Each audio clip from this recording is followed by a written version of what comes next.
always close my eyes before I start talking, because I pray that whatever words come out of my mouth is what you need to hear and what you want to hear, and that in no way I misguide you.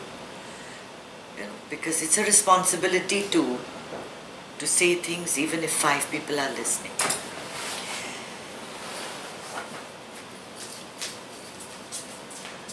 You can't expect to get warm in winter by sitting next to a photograph of a fire or a painting of a fire. And this instant enlightenment, instant knowledge that people are trying to get by, just even these morning messages, 1-liners, 2-liners here, make the video short, let's, watch for 2 minutes and get whatever we have to get. Just reading something in a Sunday magazine, in a newspaper article, in something or the other. That is not going to get you anywhere. Why? For knowledge to actually seep into your being, you have to connect to it. Otherwise, it is just like getting warm by looking at a painting of a fire, or getting burnt by looking at a painting. It's not going to happen, right? But it has all the aspects of the fire there.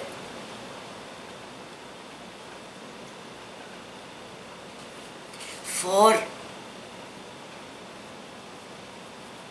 you to realize your purpose in life, there is only one path. The others are all avenues that get you close. And by that I mean religion and faith. So as you all know, and maybe I have scared off a lot of people, I'm not a grand advocate of religion. However, I understand that it satisfies certain needs in people.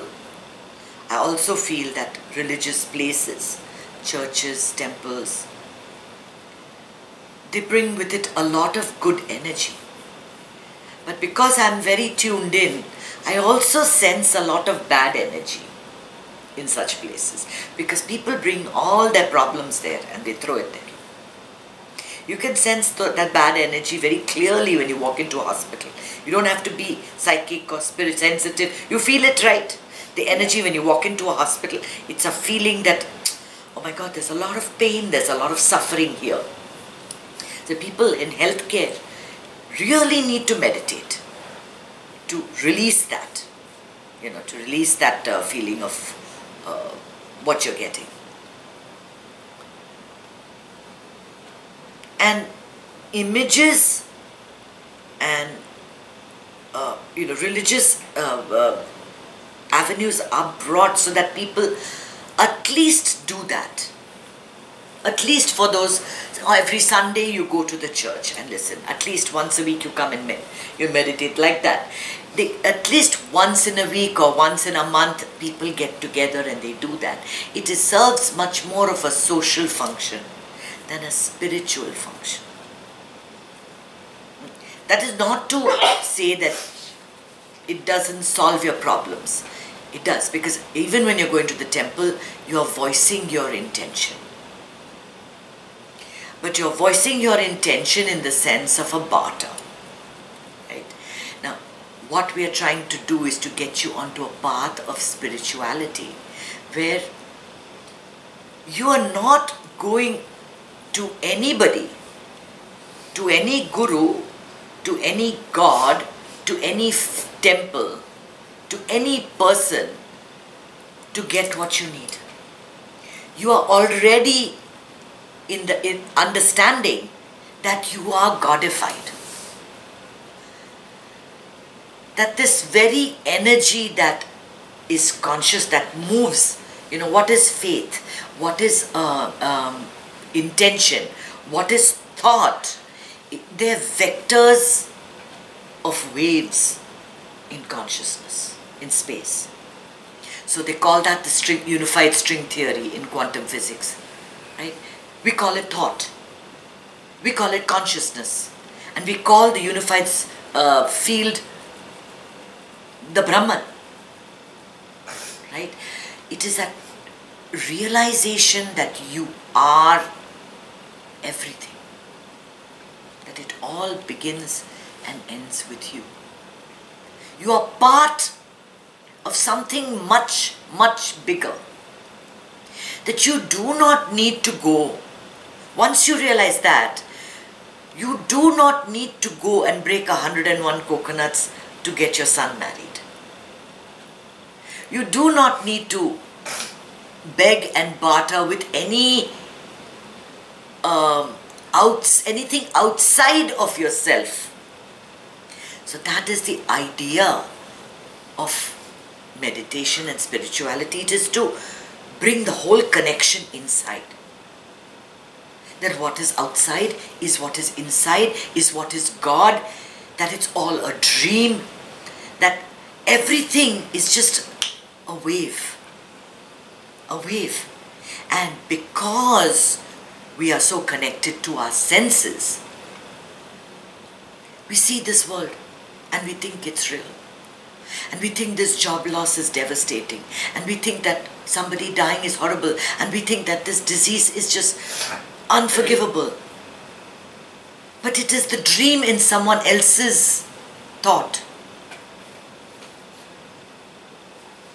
And that is the heavy side of it. Let me get to a much more simplified version of this. As long as you believe that you are different from the rest of the world, that God exists outside somewhere, and that you have to ask that person or that guru or that force to give it to you,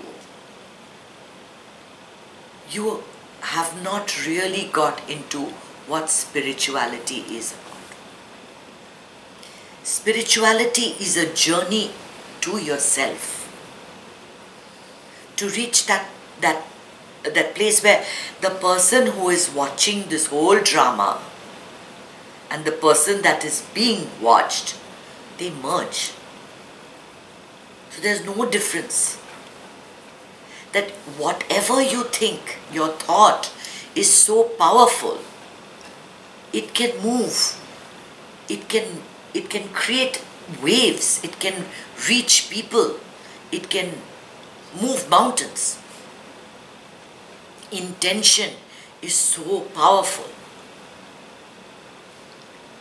But in order for things to work in your life, for good things to happen in your life, you have to be continually aware of the quality of your thoughts. What is occupying your mind the whole day? And most people in this world are unconscious. They don't know. They have no concept what is happening from morning to night. A thought arises, a desire comes up, they satisfy it. Another one comes up, they satisfy it. Another one comes up, they satisfy it.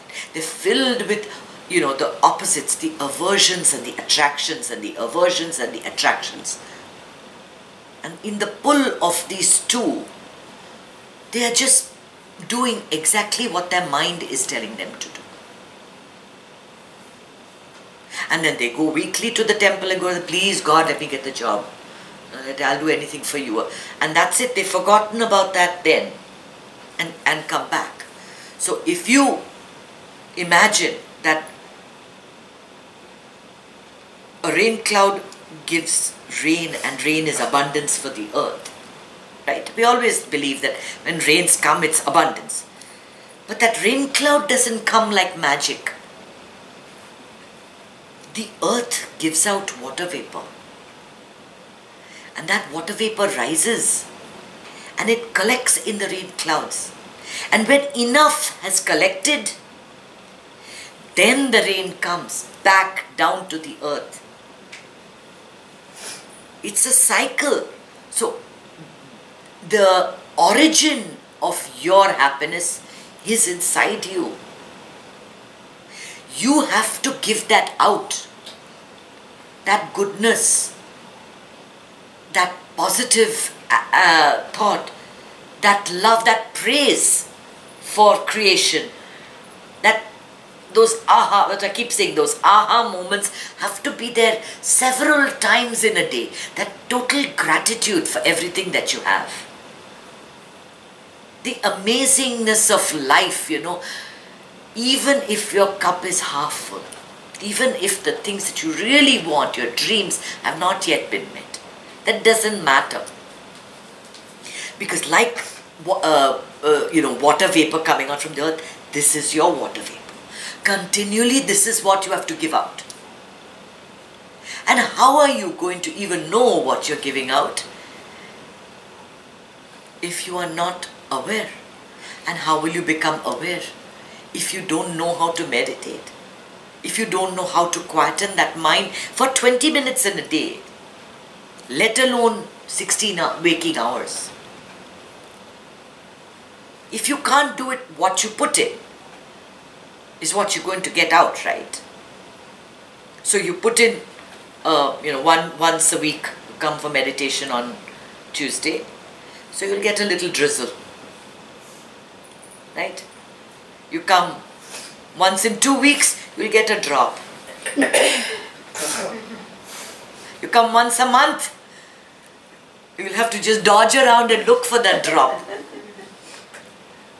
Yeah, you're expecting everything to go great in your life without putting it in. So the meditative practices, they don't do anything other than give you that awareness. This is not a good thought pattern going on in my head. Drop it now. Only good thoughts, only good things are going to come. That ability to flip it in your mind, to flip everything. You don't like what that person is saying to you. You don't like what life is doing to you. You don't like the disease you have. But you're still grateful for a beautiful child who loves you. For the sun that shines. For a beautiful breeze in the evening when you go out. And you're just happy because it's your nature. Because you're happy. Happiness is your birthright. You have to give that out all the time. And that doesn't come from religion. Nobody teaches you how to be, how to live your life. They just give you a set of rules. They're not checking if you're following it. Right now, that's why people are following gurus now. It's come up again in this age, in the last 10 years. Because there has been, at least amongst Hindus and even amongst the Westerners, a lack of direction. Religion has not answered those deeper questions, of who am I and where am I going and what is this all about? And how can I live my life effortlessly? In this lifetime, some of us will make money, some of us won't make money. Some of us will be successful, some of us won't. We can't all get everything. We all are at all different levels and we are all seeking different things in our life. But above, what is that which connects everybody? This desire to be peaceful and happy. You want money, I'll give it to you, but I won't give you the happiness. Are you ready to take on the money? You can have success, you can be a celebrity, but you will have no peace of mind. Are you ready to take it on? No. We want that and we want this, right? But what do we want more than anything else? And people don't realize it because they think that it's the drink that's giving them the happiness, the dress that's giving them the happiness, the job that's giving them the happiness, the friends that are giving them the happiness, the boyfriends that are giving them the happiness. They have no concept that this is a feeling inside of you. That's why you meditate. That is why you meditate, so you feel the fire from within. The knowledge becomes so real that you're able to absorb it into your cells. And ultimately, if we think in terms of quantum mechanics, we are all subatomic particles shaking around. We are all energy. That's all we are. Beyond and above everything else. Our thoughts, our bodies. You go into a cell, if you magnified it like a zillion million times, you have a little, proton is in the center, I think. And then you have the neutron is in the center. And the electron is like a comet going round, a moon going round. Miles away. There's space in between. That's all we are. And how do we let this knowledge come in? How can you use the knowledge at a moment when you need it, when you're agitated, when you're overwhelmed, somebody's fallen sick and you need to bring it all down. You need to calm down. How do you recall that this is the time to do the breathing? How do you recall that this is the time to say, take it back a step? You have to use the dispassion now. You have to put up your deflector and take a step back. You have to think globally. These are things that grandmothers told us, mothers told us, everybody's told us. But we never get to use it at the right time because we lack awareness. So when you are on a spiritual path, this is the change that takes place. Meditation is not instant nirvana, instant enlightenment. If that were the case, everybody would be doing it. It is a process. It is a process. And whether the abundance you feel is a drizzle or a torrential downpour, that is totally up to you. It can be a monsoon. It can be year-round rain. That is up to you. Because what you put in is what you're going to get out of it. It is a daily practice. And I'm not giving up.